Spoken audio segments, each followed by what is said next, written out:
Hey guys, what's going on? Blaine back for another Netflix review, and today I'm going to be talking about Bankrolled.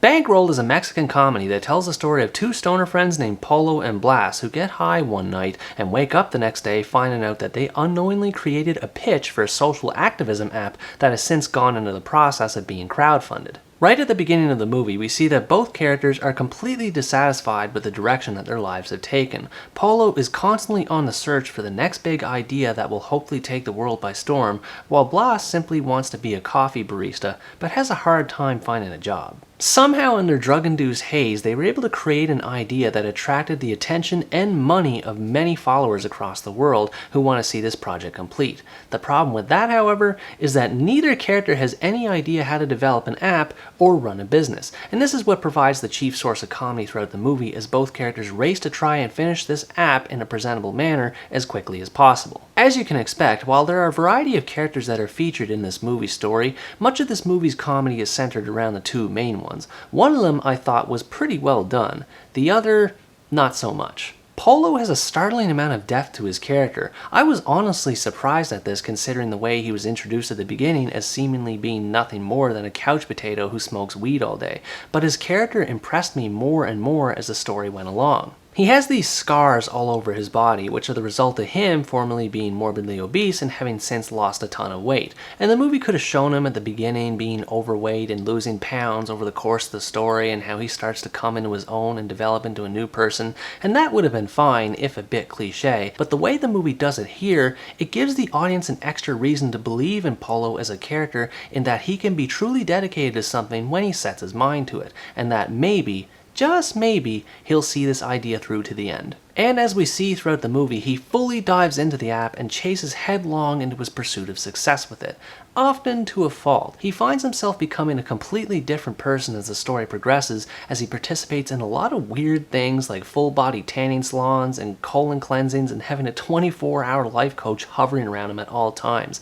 These bizarre situations constantly put him at odds with his peers, and it's hilarious to watch unfold. Bloss, on the other hand, has pretty much got nothing going on for him personality-wise.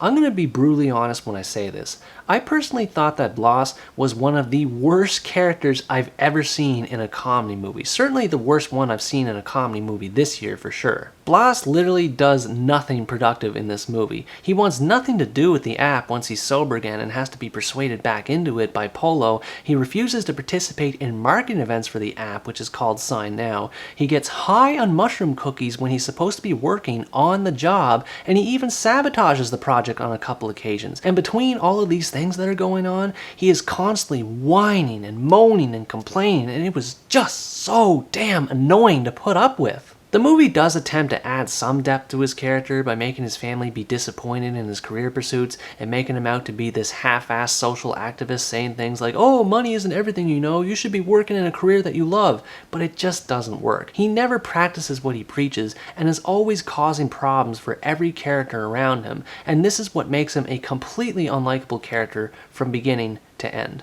Much of this movie's comedy comes from the total lack of tech knowledge that either of these characters have, or don't have as the case may be, as well as the bizarre situations they find themselves in as a result. And this is all amplified further by the fact that neither of these characters had pretty much any life experience at all whatsoever. The movie tends to throw a lot of eggs at the wall, so to speak, to see what kind of jokes will land with the audience. There are a few jokes that do land, but others end up falling flat. As someone who works in an ordinary office environment, I really enjoyed how it mocked startup culture and millennialism and just how exaggerated it can all be, referencing things like weirdly named apps with even weirder concepts behind them, to people conducting business at a bank where they transfer money wearing VR headsets while sipping away at ginger tea. There were a ton of oddball scenarios in this movie that were kind of out there, yet at the same time felt oddly plausible, and I just had a ton of fun giggling at them. By far the best example in this regard is in the character of adderall, who I kept referring to as Adderall just because of how crazy and insane he is as a character.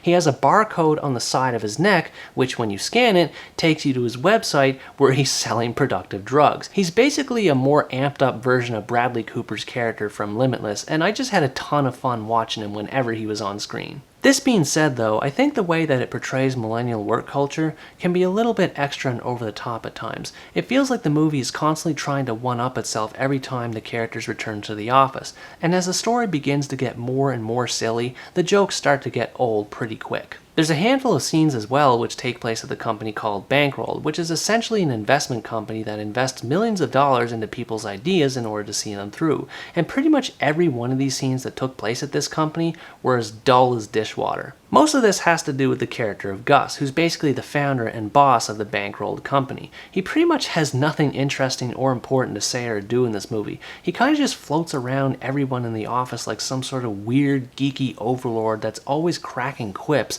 but they never sound like jokes the way he's talking, and when it's all said and done, I was like, wait, we're supposed to laugh at that? I kind of feel like one's enjoyment of this movie will ultimately depend on what year you were born. There's a lot of references to different things in technology and with apps and different things like that that honestly sailed way over my head when I was watching this movie, and I had to pause and look things up a couple times just to see if they were real. There are things like Tinder and TikTok which get name dropped on a couple occasions, while there are other things that get renamed altogether, like with TED Talks for example, instead we get Yay Talk. So there's a lot of references to a lot of different things in society in this movie, which I do appreciate, but again, the movie gets pretty excessive with its use of these things pretty quick. There's a great character in the form of Natalia who works as a financial advisor for her employer at Bankrolled. She makes for a great bridge between Polo and Bloss and the world that they found themselves in and helping them trying to understand it more. And in that same sense, she also helps the audience understand the world of this movie a bit more for those who are unfamiliar with it like myself. Unfortunately, the movie feels the need to throw in a romance between Polo and Natalia at a certain point in the story,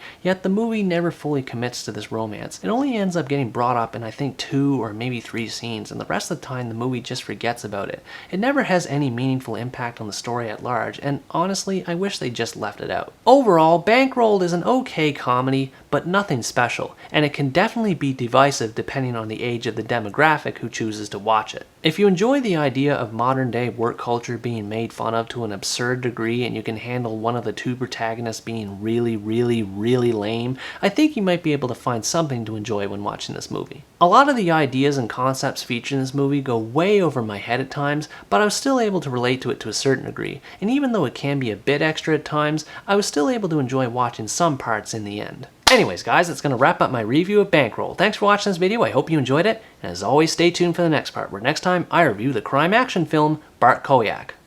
Bye bye!